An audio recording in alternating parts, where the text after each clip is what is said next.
السلام عليك يا رسول الله السلام. السلام علیکم ورحمۃ اللہ وبرکاتہ. پیر کیسا ہونا چاہیے؟ پیر و مرشد جن کے ہاتھ پر ہم بیعت کرتے ہیں اس لیے کہ اللہ تبارک و تعالی ان کے وسیلے سے ہم پر اپنا فضل و کرم فرمائے. جس سلسلے سے بھی آپ بیعت ہوتے ہیں، نقشبندی، قادری، صابری، چشتی، اشرفی، رضوی، نظامی، جس سلسلے سے، یہ سارے سلاسل باحق ہیں، اور اس سلسلے سے جب آپ بیعت ہوتے ہیں وہ سلسلے کے فیض و برکات سے اللہ تبارک و تعالی ہمیں مالا مال فرماتا ہے، دنیا اور آخرت میں ہمارے لیے فائدے پہنچاتا ہے. ایک پیر کو کتنا علم ہونا چاہیے؟ ضروری نہیں ہے کہ پیر عالم ہو، فاضل ہو، لیکن پیر کو اتنا علم ضرور ہونا چاہیے کہ وہ اپنی اور اپنے مریدوں کی اصلاح کر سکے مسائلوں کے ذریعے. پیر و مرشد آج کے دور میں کیسے دیکھے جاتے ہیں؟ آج کا دور بدلا ہوا دور ہے. آج آپ پیر ہو یا نہیں ہو اس سے کوئی مطلب نہیں. آپ پیر دکھنا چاہیے. آپ کے پیر ہونے سے کوئی مطلب نہیں، آپ پیر دکھتے ہو یا نہیں، ہے نا؟ اگر آپ پیر دکھتے ہو تو یقیناً آپ پیر ہو، پھر چاہے اندر آپ کچھ نہیں. آج پیر کا مطلب ہے کوئی کرشمہ بتائے، کوئی کرامت بتائے. جی نہیں، پیر جو ہوتا ہے ایک رہبر ہے جو ہمیں دنیا اور آخرت میں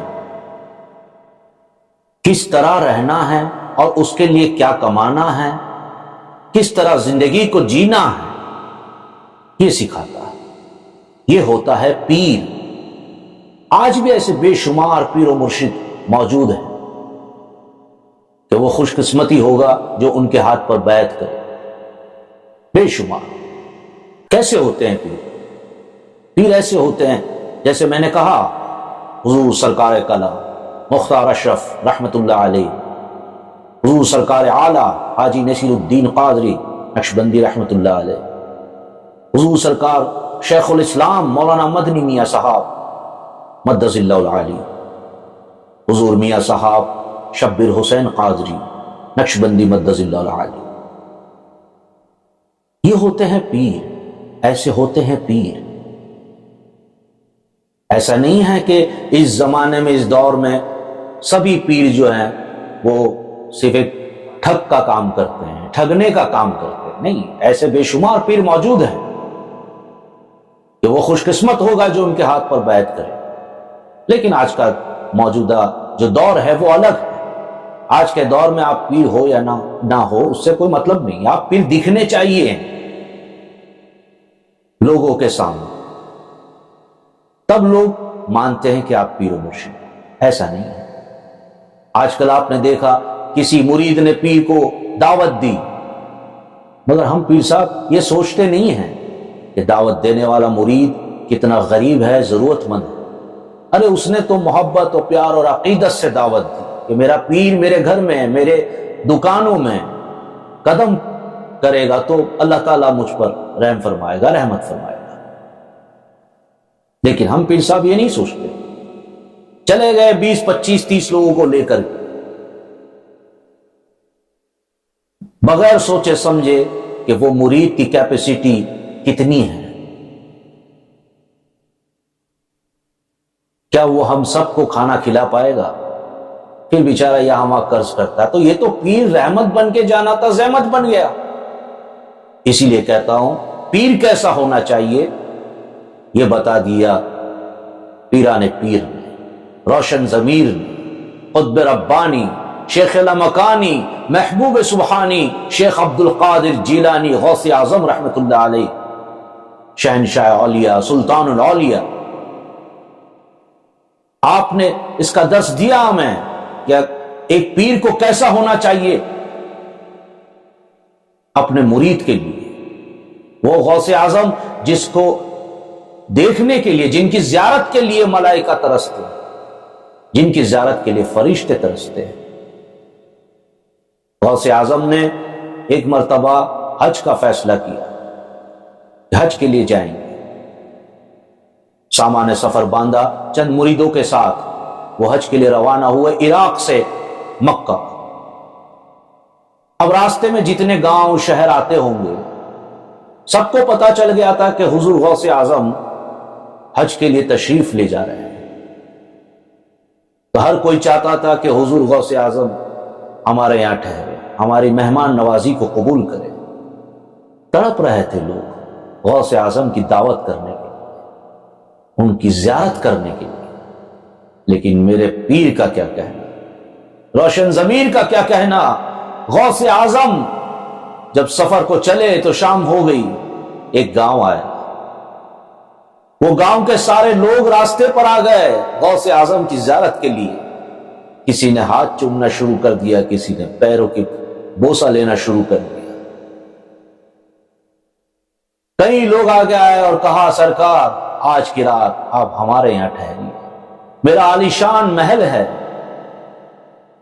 عالیشان محل ہے، ہر چیز ہے، ہر فیسلٹیز ہے، میرے غوث اعظم آپ اگر میرے یہاں ٹھہریں گے تو زیادہ سکون اور آرام پائیں گے۔ کسی نے کہا میرے پاس اس سے زیادہ بڑا محل ہے اور ہر چیز، ہر ضرورت کی چیز موجود ہے، غوث اعظم آپ میرے یہاں ٹھہریں۔ ہر کوئی تڑپ رہا تھا کہ غوث اعظم ہمارے یہاں، مگر میرے پیر نے کسی کی نہ سنی۔ غوث اعظم نے چاروں طرف نظر دوڑی اور پھر کہا کہ وہ جھوپڑی کس کی ہے؟ غور سے سنیے گا، غوث اعظم نے فرمایا وہ جھوپڑی کس کی ہے؟ کسی نے کہا میرے آقا وہ جھوپڑی ایک غریب بڑھیا کی، ارے اس کے پاس کھانے کو روٹی نہیں ہے، آپ وہاں ٹھہرنے کی بات کر رہے ہیں؟ غوث اعظم نے کہا پھر تو ضرور میں وہیں ٹھہروں گا۔ آئے ہائے، قربان ہو جائیے میرے غوث اعظم کے اخلاق پر، ان کے کردار پر، ان کی ذات پر کہ ایسا ہوتا ہے پیر۔ غوث اعظم اس بڑھیا کی جھوپڑی میں گئے اور بڑھیا سے کہا اے بڑھیا، اماں کیا آج کی رات میں آپ کے یہاں رک سکتا ہوں؟ بڑھیا رونے لگی، کہنے لگی غوث اعظم میں اس لیے اپنی جھوپڑی کے باہر آ کر آپ کو دعوت نہ دے سکی کیونکہ مجھے پتا تھا کہ اتنے رئیس لوگ، بڑے بڑے محلوں والے لوگ آپ کو دعوت دے رہے ہیں، تو آپ مجھ غریب بڑھیا کے یہاں کیوں آئیں گے؟ غوث اعظم نے فرمایا ماں ہم اسی لیے تو دنیا میں آئے ہیں تاکہ غریبوں کی مدد کر سکے۔ کیا آپ کے یہاں مجھ اکیلے کی سونے کی اور رہنے کی، رات گزارنے کی جگہ ہے؟ اس بڑھیا نے کہا آپ کی آمد، خوش آمدید کہا، ویلکم کہا غوث اعظم اس کی جھوپڑی میں۔ تھوڑی دیر کے بعد غوث اعظم نے کہا کہ اماں کھانے کے لیے کچھ ہے؟ بڑھیا نے کہا یا غوث میرے پاس کھانے کے لیے کچھ نہیں، ایک دانہ بھی نہیں ہے۔ غوث اعظم نے نظر دوڑائی تو دیکھا کہ اس جھوپڑی میں ایک بکری بندھی ہوئی ہے۔ کہا اماں ٹھیک ہے، وہ بکری کا دودھ ہی پلا دیجئے۔ بڑھیا نے کہا یا غوث وہ بکری کبھی دودھ نہیں دیتی، آج تک نہیں دیا اس نے دودھ۔ غوث اعظم نے کہا اماں ایک برتن لائیے۔ بڑھیا برتن لے آئی اور کہا جائیے اماں اس کے تھنوں کو ہاتھ لگا کر کے کہیے کہ عبد القادر کو تیرا دودھ پینا ہے۔ اماں بکری کے پاس گئی، تھنوں کو ہاتھ لگا اور کہا عبد القادر شیخ غوث اعظم کو تیرا دودھ پینا ہے۔ بکری نے دودھ دینا شروع کر دیا اور اتنا دیا کہ وہ برتن سے باہر چھلکنے لگا۔ غوث اعظم نے دودھ نوش فرمایا، پیا۔ تھوڑی دیر ہوئی تو کچھ لوگ زیارت کے لیے، اب جہاں غوث اعظم ٹھہرے ہیں وہیں لوگ آئیں گے زیارت کے لیے آنا شروع، تاتا لگ گیا، لائن لگ گئی،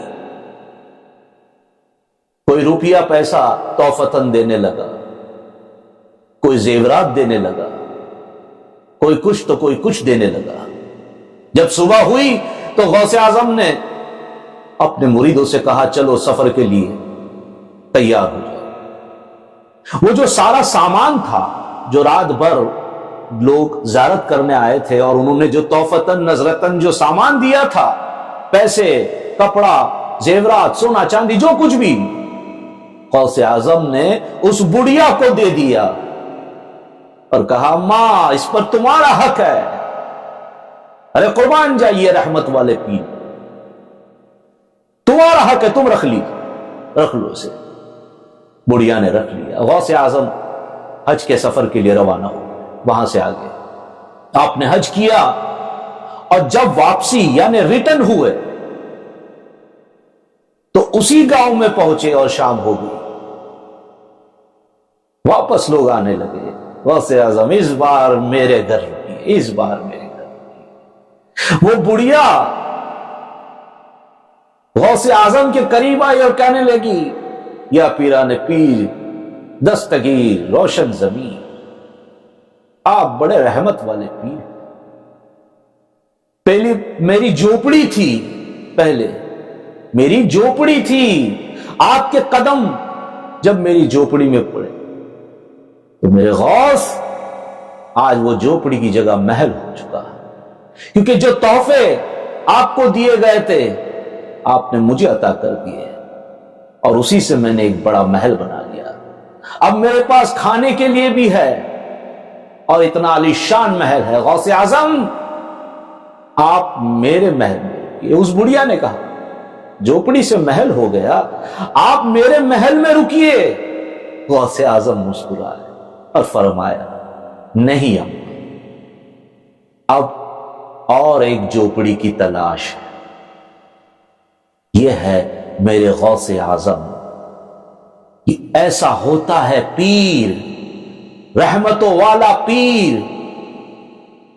یہ نہیں ہے کہ دعوت کھا لیں اور کور لے لیں، ارے وہ تو مرید اپنے عقیدے سے محبت سے دیتا ہے، ہمیں اسے اس ہدیے کو قبول بھی کرنا چاہیے، اس میں غلط نہیں ہے۔ لیکن کچھ پیر صاحبان ایسے بھی ہیں آج کے دور جو جاتے ہی صرف اس لیے ہیں کہ بس ہماری دعوتیں ہوں، ہمیں پیسہ دیا جائے، ہے نا؟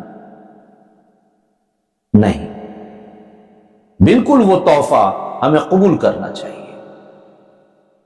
لیکن غوث اعظم کی اس سنت پر بھی ہمیں غور کرنا چاہیے کہ جہاں پیر جائے وہاں وہ رحمت والا بن جائے۔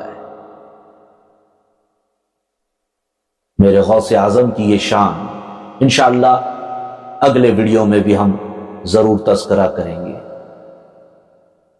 ناظرین، اگر آپ کو میرا یہ ویڈیو پسند آیا ہو، اچھا لگا ہو، سبسکرائب کریں، بیل آئیکن دبائیں اور شیئر کریں، اپنے گروپ میں شیئر کریں، اپنے رشتہ داروں میں، احبابوں میں شیئر کریں، اور انہیں بھی کہیں کہ سبسکرائب کریں تاکہ ان تک بھی یہ ویڈیو جائیں، کہیں ان کو کہ سبسکرائب کریں۔